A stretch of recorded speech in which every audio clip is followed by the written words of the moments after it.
સર્વને મારા જય શ્રી કૃષ્ણ. આપ સર્વેનું મારી યુટ્યુબ ચેનલમાં હાર્દિક સ્વાગત છે. આજે આપણે શ્રીમદ દેવી ભાગવતનો એક સ્કંદ સાંભળીશું, તો વિડીયોને અંત સુધી જરૂરથી જોજો. અને જો ચેનલમાં નવા હોય અને ચેનલને સબસ્ક્રાઈબ ના કરી હોય તો જરૂરથી કરજો. શ્રીમદ દેવી ભાગવત. શ્રીમદ દેવી ભાગવત એ જગદંબાનું વાંગમય સ્વરૂપ છે. 12 સ્કંદવાળું આ શ્રીમદ દેવી ભાગવત મહાપુરાણનું પ્રથમ સ્કંદમાં 20 અધ્યાય પ્રતિપાદિત થયેલા છે. ગાયત્રી મંત્રથી શક્તિ શાસ્ત્રનો આરંભ થયેલો છે. પ્રથમ સ્કંદના આરંભમાં માતાજીની વંદના કરતા મંગલાચરણમાં વર્ણવાયું છે કે ઓમ સૌ ચેતનાય રૂપનાય આધ્યાત્યાય વિદ્યાત્યાય ચ ધીમહિ બુદ્ધિવ્યાન પ્રચોદયાત. જે જગદંબા ચૈતન્ય રૂપે બિરાજમાન છે, જે માં જગદંબા વેદોમાં વિદ્યા રૂપે છે, એ માં જગદંબા અમારી બુદ્ધિને પ્રકાશિત કરો. પ્રથમ સ્કંદમાં ઋષિ મુનિઓએ સૂતજીને પ્રશ્ન પૂછ્યો કે અમને એવા શાસ્ત્રનું શ્રવણ કરાવો કે જેના દ્વારા અમે પરાંબાના પાદરવિદ સુધી પહોંચી શકીએ. શ્રવણ પર પણ 3 પ્રકાર છે: સાત્વિક, રાજસ અને તામસ. જેમાં વેદાંતને સમજાવ્યું એ સાત્વિક શ્રવણ છે, મીમાંસાને સંભળાવ્યું એ રાજસી શ્રવણ છે, અને ન્યાયશાસ્ત્રને શ્રવણ કરાવ્યું તે તામસિક શ્રવણ છે. પણ શ્રીમદ દેવી ભાગવત એ તો પરમ સાત્વિક પુરાણ છે, જેમાં આદિથી અંત સુધી જગદંબાનો મહિમા વર્ણવવામાં આવ્યો છે. સૂતજીએ માતાજીના ચરણ કમલમાં વંદન કરી શક્તિના સ્વરૂપનું વર્ણન કર્યું છે.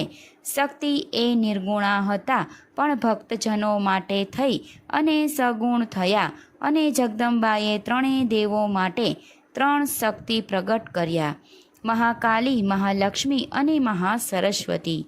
મૂળ આ શક્તિના 3 સ્વરૂપો છે, જેનું વર્ણન પ્રથમ સ્કંદમાં છે.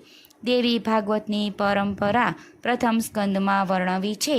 દેવી ભાગવત એ માતાજીનું વાંગમય સ્વરૂપ એટલા માટે કહેવાય છે કે એવું પ્રગટ્યા જગદંબાએ પોતાના મુખારવિંદમાંથી કર્યું.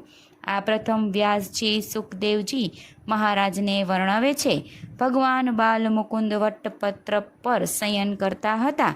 તે સમયે નિર્ગુણા શક્તિ દ્વારા તેમના કાનમાં એક શ્લોક પડ્યો, જે અડધો શ્લોક હતો: સર્વમ ખલુમિદમ એવામ ન્યાયમ દશતી સનાતન. આ શ્લોક જગદંબા સ્વયં બોલ્યા છે કે હું સર્વ જગ્યાએ વ્યાપક છું. એ જ સમયે ભગવાનની સન્મુખ ચતુર્ભુજા મહાલક્ષ્મી માતાજી પ્રગટ થયા. મહાલક્ષ્મી માતાજીએ કહ્યું કે આ અડધો શ્લોક જગદંબા પોતે જ બોલ્યા છે.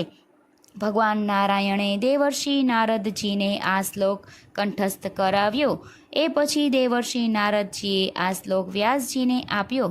વ્યાસજીએ આ જ શ્લોકનો વિસ્તાર કર્યો અને 318 અધ્યાય, 12 સ્કંદ અને 18,000 શ્લોકો, જેમાં પ્રથમ સ્કંદમાં 20 અધ્યાયો, બીજા સ્કંદમાં 12 અધ્યાય, ત્રીજા સ્કંદમાં 30 અધ્યાય, ચોથા સ્કંદમાં 25 અધ્યાય, પાંચમા સ્કંદમાં 35 અધ્યાય, છઠ્ઠા સ્કંદમાં 31 અધ્યાય, સાતમા સ્કંદમાં 40 અધ્યાય, આઠમા સ્કંદમાં 24 અધ્યાય, નવમા સ્કંદમાં 50 અધ્યાય, 10મા સ્કંદમાં 13 અધ્યાય અને 11મા સ્કંદમાં 24 અધ્યાય અને 12મા સ્કંદમાં 14 અધ્યાય. આ સંખ્યાઓનું વર્ણન પ્રથમ સ્કંદમાં કરવામાં આવ્યું છે. પ્રથમ સ્કંદમાં સુખદેવજી મહારાજ અને વેદ વ્યાસજીના સંવાદનું વર્ણન છે. વ્યાસજીની એવી ઈચ્છા છે કે સુખદેવ ગૃહસ્થી બને, પણ સુખદેવજી મહારાજ કહે છે કે હે પિતાજી, સંસારમાં ઘણા બધા દુઃખો છે. વૃદ્ધાવસ્થા, મૃત્યુ, જન્મ અને સૌથી મોટામાં મોટું દુઃખ એ માના ઉદરમાં રહેવું. આ બધા જ સંવાદ પછી સુખદેવજી મહારાજ એ વ્યાસજી જનક મહારાજ પાસે મોકલ્યા. ત્યારે જનક મહારાજે કહ્યું કે મારી દ્રષ્ટિએ તમે ગૃહસ્થી બનો એ જ ઉત્તમ છે. પિતૃઓની કન્યા પિયોરી સાથે સુખદેવજી મહારાજના વિવાહ સંપન્ન થયા. પણ અહીં સુખદેવજી મહારાજના 2 સ્વરૂપ છે. એક છાયા શુક્ર અને બીજા વિરક્ત સુખ આશ્રમ દોષનો વ્યક્તિક્રમ ન લાગે એના માટે સુખદેવજી મહારાજે છાયા સ્વરૂપ પ્રગટ કર્યું. છાયા સ્વરૂપ સુખદેવજી મહારાજે ગૃહાવસ્થાનો સ્વીકાર કર્યો, પણ જે વિરક્ત સુખદેવજી એ છે તો વિરક્ત જ રહ્યા. સાક્ષાત મહાદેવજી જ સુખદેવજી મહારાજના સ્વરૂપે પ્રગટ થયા છે. ભગવાન વેદવ્યાસજીની કૃપા પ્રસાદી રૂપે ધૃતરાષ્ટ્ર, પાંડુ અને વિદુરના જન્મનું વર્ણન પ્રથમ સ્કંદમાં છે.